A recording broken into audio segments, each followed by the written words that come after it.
안녕하세요. 외국인을 위한 범죄 예방 교육 강의를 맡게 된 경찰청 조수인 경감입니다. 지금부터 여러분이 겪을 수 있는 다양한 범죄 피해 사례와 유형을 알아보고 예방할 수 있도록 설명드리도록 하겠습니다. 여기 한 베트남 이주 여성이 있습니다. 그녀는 한국말을 못한다는 이유로 남편에게 무차별 폭행을 당했고 전치 5주 이상의 진단을 받았습니다. 이 여성은 심한 언어적 폭력에도 시달려 왔는데요. 위 폭행 사건으로 가해자인 남편은 긴급 체포되었습니다. 위와 같은 것을 우리는 가정폭력이라고 하죠. 가정폭력은 남편과 아내, 부모와 자녀, 형제, 자매 및 기타 동거 가족을 포함한 가족 구성원 중에 한 사람이 다른 구성원에게 의도적으로 물리적인 힘을 사용하거나 정신적인 학대를 통하여 고통을 주는 행위를 말합니다. 가정폭력의 유형은 어떤 것들이 있을까요? 흔히 가정폭력하면 신체적인 폭력만 생각하기 쉬운데요. 가정폭력의 유형은 더 넓습니다. 경제활동의 통제, 방임 등의 경제적 폭력, 성학대와 언어적 학대 등 정서적 폭력도 가정폭력에 해당합니다. 비난, 피해자를 학대하는 모습을 자녀에게 보여주거나 협박도 가정폭력에 해당합니다. 가정폭력은 이 유형들이 한 가지 이상 복합적으로 발생하는 경우도 상당히 많습니다.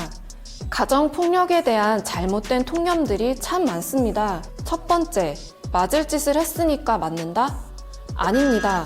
어떠한 경우에도 폭력은 정당화될 수 없습니다. 두 번째, 내 가정을 내 마음대로 하는데 무슨 상관이냐? 아내, 자녀는 소유물이 아닙니다. 잘못하면 때려서라도 고쳐야 한다는 잘못된 통념 때문에 가정폭력이 정당화되고 만연되고 있습니다. 세 번째, 가정폭력은 가정 내의 문제로 이웃, 사회에서 개입해서는 안 된다? 아닙니다.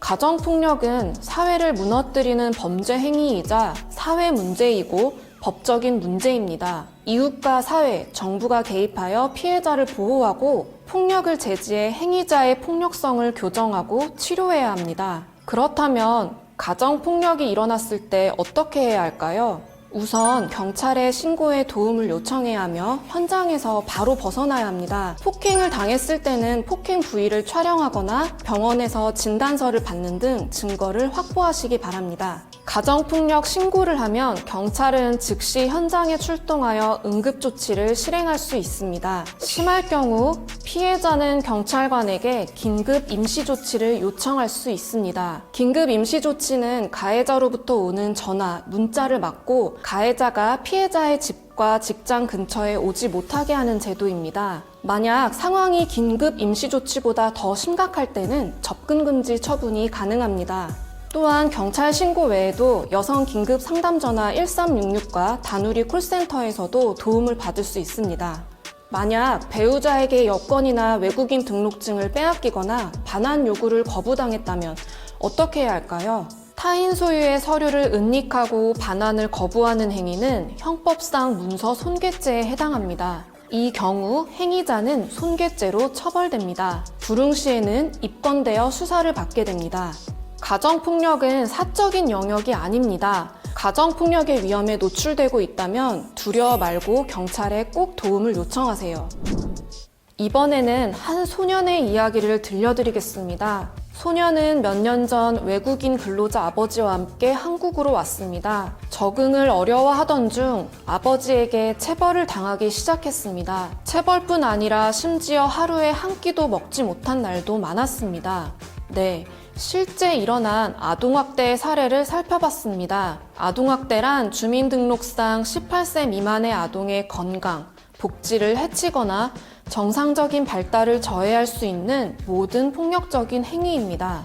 아동학대의 유형은 신체학대, 정서학대, 성학대, 방임 및 유기 등으로 구분할 수 있습니다.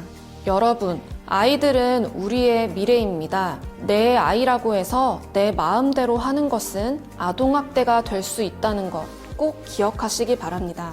다음은 성폭력 피해 사례를 함께 보시겠습니다. 회사원이었던 피해자는 상사에게 강제추행과 성적 모욕을 당했고 상사는 강제추행으로 처벌받았습니다. 성폭력이란 상대방의 의사에 반하여 가하는 모든 성적 행위로 신체적, 언어적, 정서적 폭력을 포괄하는 광범위한 개념입니다. 성폭력의 대표적인 유형들로는 원치 않는 성관계를 하게 하는 강간과 피해자가 원치 않는 신체 접촉을 하는 강제 추행이 있습니다. 또한 준강간은 피해자가 술에 취한 상태이거나 또는 잠자고 있는 사이 강간하거나 추행하는 것을 말합니다. 업무상 위력 등에 의한 간음도 있는데요. 일터에서 팀장, 사장과 같은 상사가 상하 관계를 이용하여 강간하는 것을 말합니다. 만약 성폭력 피해를 입었을 경우 어떻게 대처해야 할까요? 우선 중요한 증거를 최대한 확보해야 합니다. 몸을 씻지 말고 입고 있었던 속옷은 버리지 말아야 합니다. 몸에 멍이나 상처가 있는 경우 사진을 찍어 증거를 남기세요. 그 다음 경찰에 반드시 신고하시기 바랍니다. 경찰 외에도 여성 긴급 상담 전화 1366, 다누리 콜센터 1577-1366에서도 도움을 받을 수 있습니다. 대한민국에서는 성폭력 피해자를 위한 다양한 보호, 지원 대책을 제공하고 있습니다. 피해자는 수사 과정에서 동성 경찰관에게 조사를 받을 수 있고 국선 변호사 지원을 받을 수 있습니다. 피해자 조사를 받을 때 가명을 사용할 수 있을 뿐 아니라 가족이나 신뢰할 수 있는 사람과 함께 할 수 있습니다. 또한 신변 보호를 받을 수 있고 심리 상담이나 임시 숙소 지원도 가능하니 안심하고 경찰에게 신고하기 바랍니다. 이주 여성 B씨는 고향에 대한 향수와 외로움에 랜덤 채팅 어플을 자주 이용했습니다. 그곳에서 고향 친구 C를 만나 우정을 쌓았는데요. 어느 날부터 C에게서 옷을 벗은 사진 등을 요구받기 시작했습니다. B씨는 신고하려 했지만 C는 가족과 인터넷에 B의 사진을 유포하겠다며 협박과 금품을 요구했습니다. 여성을 협박해 촬영한 성착취 영상물을 텔레그램에 유포한 성착취 사건 기억하시죠? 성착취 사건. 방금 본 B씨의 사례를 디지털 성범죄라고 합니다. 디지털 성범죄는 불법 촬영, 유포 외 사이버 공간에서 일어나는 모든 성범죄를 말합니다. 디지털 성범죄의 유형들은 아주 많고 지금도 다양하게 논의되고 있습니다. 성적 욕망 또는 수치심을 유발할 수 있는 사람의 신체를 몰래 촬영하거나 협박, 강요로 촬영하거나 이를 당사자 동의 없이 유포하고 공유하는 행위 등이 있습니다. 만약 다른 사람에게 성적인 내용을 포함한 글, 그림, 사진, 영상, 음향을 보내거나 전화상으로 성적인 내용의 말을 하면 성폭력 범죄의 처벌 등에 관한 특례법 외에 다수의 법령에 의해 처벌될 수 있습니다. 디지털 성범죄 피해를 당하게 되면 어떻게 해야 할까요? 우선 증거 자료를 삭제하지 말고 저장하여 경찰관에게 피해 사실과 함께 신속하게 신고하세요. 경찰서를 방문하기 어려우면 온라인상으로도 신고할 수 있습니다. 경찰청 홈페이지에 접속하거나 모바일 앱 사이버캅을 설치하면 됩니다. 디지털 성범죄 피해 영상물에 대한 전문적, 지속적인 삭제 지원이 필요할 경우에는 디지털 성범죄 피해자 지원센터에서 도움을 받을 수 있습니다. 여러분, 디지털 성범죄는 중대한 범죄입니다. 불법 촬영물을 보거나 업로드, 공유하는 행위도 명백한 범죄입니다. 절대 해서는 안 되겠죠? 또한 디지털 성범죄로 피해를 입은 분은 두려워하지 마시고 적극적으로 신고하여 도움을 받으시기 바랍니다. 여러분, 갑자기 검찰청이나 경찰서 전화번호로 전화가 온다면 어떻게 하시겠습니까? 실제로 경찰과 검찰로 사칭하거나 번호를 조작하여 범죄에 연루되었다며 금품이나 개인정보를 요구하는 사례는 굉장히 많습니다. 이렇게 보이스피싱은 전화로 수사기관이나 금융기관을 사칭하며 상대방을 속여 돈을 가로채는 대표적인 금융사기입니다. 여러분이 만약 보이스피싱을 당했다면 즉시 112로 전화하세요. 그러면 경찰이 금융기관으로 연결하여 임시로 계좌를 정지할 수 있게 도와드립니다. 자, 이제 보이스피싱을 예방하는 방법에 대해 알아보겠습니다. 모르는 번호로 전화가 오면 끊으세요. 만약 조금이라도 의심된다면 112로 전화해서 상담 받으시기 바랍니다. 대한민국에서는 수사기관이나 금융기관이 절대 전화로 돈이나 개인정보, 통장이나 카드의 비밀번호를 요구하지 않습니다. 이렇게 보이스피싱 피해자가 될 수도 있지만 보이스피싱 공범으로 연루되어 처벌받을 수도 있습니다. 여러분, 혹시 현금 인출책이란 단어를 들어보셨나요? 인출책은 쉽게 말해 심부름꾼을 뜻하는데요. 피해자가 송금한 돈을 인출해서 피의자에게 전달하는 역할을 하는 사람입니다. 인출책은 피의자와 함께 처벌되니 대가를 받고 인출책을 하는 일이 없도록 주의해야 합니다. 다음 사기 수법은 인터넷으로 물건을 사고 팔면서 발생하는 인터넷 거래 사기입니다. 구매자가 먼저 연락, 물건을 받기 전에 돈을 먼저 입금하여 피해를 보는 경우가 대표적인데요. D씨는 인터넷 카페에서 판매글을 보고 판매자에게 연락했습니다. 판매자는 돈부터 먼저 입금해 달라고 했고 D씨는 송금했는데요. 이후 물건을 보냈다는 발송 문자를 받고 기다렸지만 받지 못했습니다. 뒤늦게 카페에 접속했지만 이미 폐쇄되었고 관리자는 연락이 두절되었습니다. 인터넷 사기는 정말 많이 일어나는 사기 범죄 중 하나입니다. 피해를 입지 않기 위해서는 되도록 판매자와 직접 만나 거래하고 받은 물건을 꼼꼼히 확인해야 합니다. 경찰청 사이버안전국이나 더 치트 사이트에서 판매자 연락처를 검색하면 사기로 신고된 범죄가 있는지 거래 전에 확인할 수 있으니 참고하시기 바랍니다. 다음은 대포 통장에 대해 알아보겠습니다. 대포 통장이란 개설한 사람과 실제 사용하는 사람이 다른 비정상적인 통장을 말합니다. 범죄자들은 자기 명의의 통장을 사용하면 경찰이 쉽게 찾아낼 수 있어서 다른 사람 이름을 빌려 통장을 사용합니다. 명의가 다른 통장을 사용하는 것, 대한민국에서는 불법입니다. 대포통장 피해 예방법은 간단합니다. 누구에게도 통장, 체크카드, 계좌 비밀번호를 알려주지 마세요. 그것만으로도 대포통장 피해를 막을 수 있습니다. 지금까지 다양한 패턴의 사기죄와 예방법에 대해 알아봤습니다. 보이스피싱, 인터넷 거래 사기, 대포통장은 방심하면 누구에게나 일어날 수 있는 생활 속 금융사기입니다. 예방법을 꼭 기억하세요. 여러분, 대한민국에서 운전할 때 유의사항에 대해 알고 계신가요? 첫 번째로 본국에서는 운전할 수 있더라도 대한민국에서 운전면허가 없으면 무면허이며 운전할 수 없습니다. 또한 술을 마시고 자동차, 오토바이를 운전하거나 자전거를 타는 것은 음주운전에 해당하므로 절대 해서는 안 됩니다.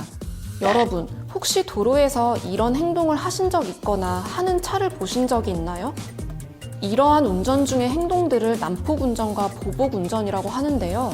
난폭운전과 보복운전은 위험한 행동이자 범죄이니 절대 하지 말아야 합니다.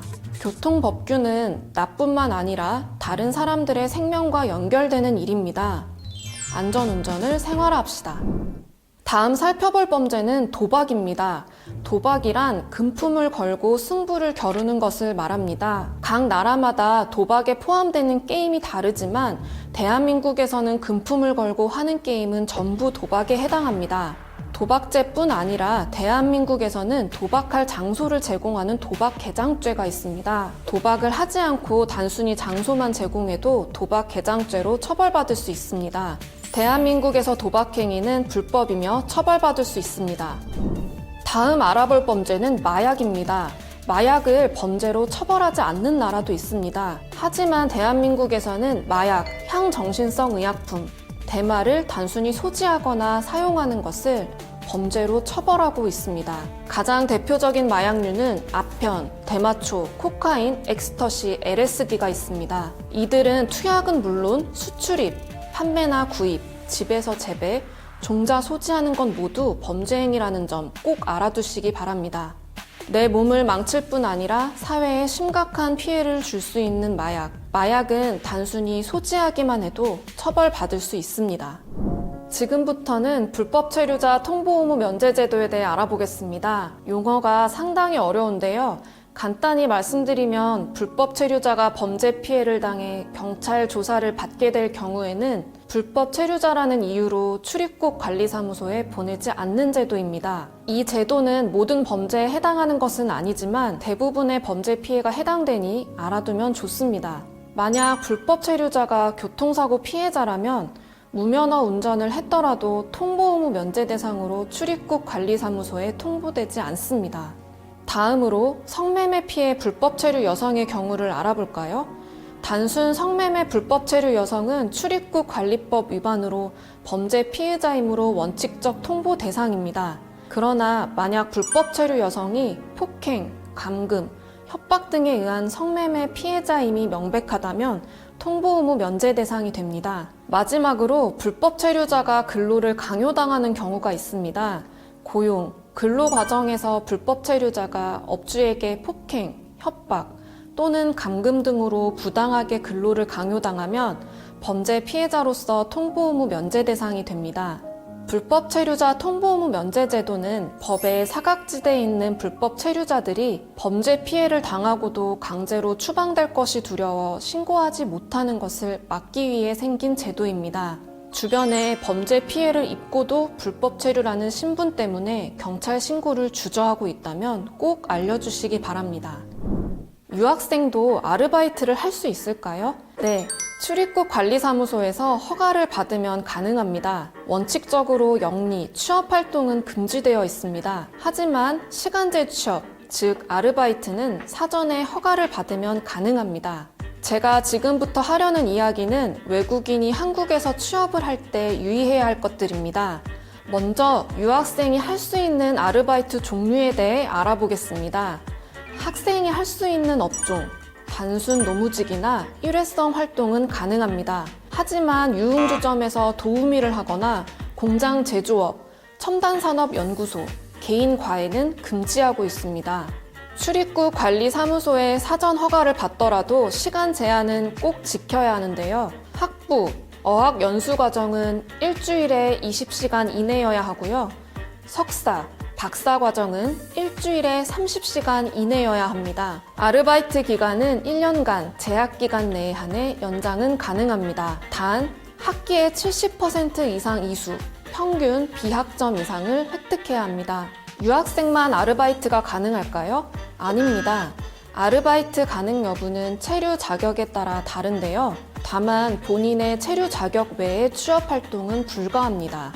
다음은 결혼 이주 여성분들이 취업 활동 시 주의할 부분입니다. 그 예로 한국인과 결혼한 딸의 출산을 돕기 위해 가족 초청 비자로 온 가족들이 있었습니다.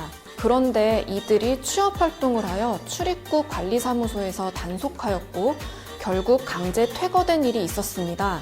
이처럼 가족 초청 시 방문 동거 비자로 체류를 연장하는 경우에도 원칙적으로는 취업이 불가합니다. 대한민국에서 외국인이 살아가는 데 가장 중요한 부분인 취업과 관련된 주의사항을 알아봤습니다. 구체적인 내용은 출입국 사무소에서도 확인이 가능합니다. 지금까지 다양한 범죄 사례와 대처, 예방법에 대해 알아봤습니다. 어떠셨나요? 이 내용들은 대한민국에서 정말 쉽게 만날 수 있는 것들이기 때문에 잘 기억해 두시기 바랍니다. 한국에서 안전하고 건강하게 생활하셨으면 좋겠습니다. 감사합니다.